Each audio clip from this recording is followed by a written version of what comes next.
لە گوندی عیسایی سەر بە قەزای کەلار دەچینە ماڵیە و مێرمنداڵی کە بە هۆی تەقینی مۆبایلەوە گیانی لەدەستدا.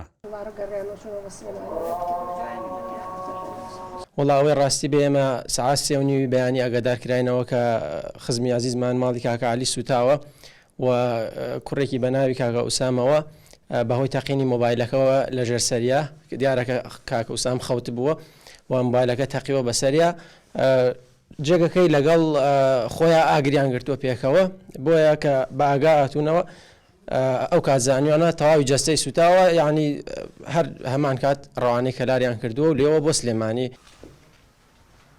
ڕووداوەکە هێندە کاریگەر بووە جگە لە گیان لەدەستدانی وسام ئاسەواری دووکەڵ و تێکچوونی سیستەمی کارەبا و سوتاندنی کەلوپەلەکانی ئەو ژوورەی کە لێی نووسووە بە دوای خۆیدا بەجێهێڵاوە.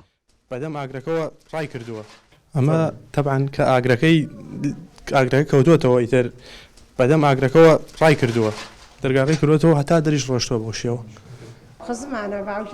ئەم ژنە یەکەم ساتی دیمەنە ناخەژێنەکانی جەستەی گڕگرتووی وسامی جوانەمەرگی بینیوە. ئەو باسی ئەوەی بۆ کردین کاتێک ئاگادار دەکرێنەوە بە زووی دەگاتە ئێرە و دەبینێت جەستەی وسام گڕی لێ دەبارێت.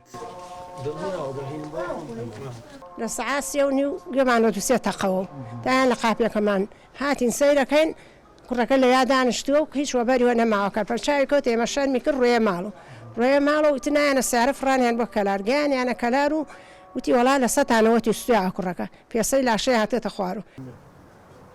گیان لە دەستدانی وسام بە ڕووداوی تەقینی مۆبایل لەو مەترسیانەیە کە زۆر جار شارەزایان خەڵکیان لێ ئاگادار کردوێتەوە کە هەڵەیە لە کاتی خەوتندا مۆبایل لە نزیکت بێت و بارگاوی بە کارەبا بکرێت.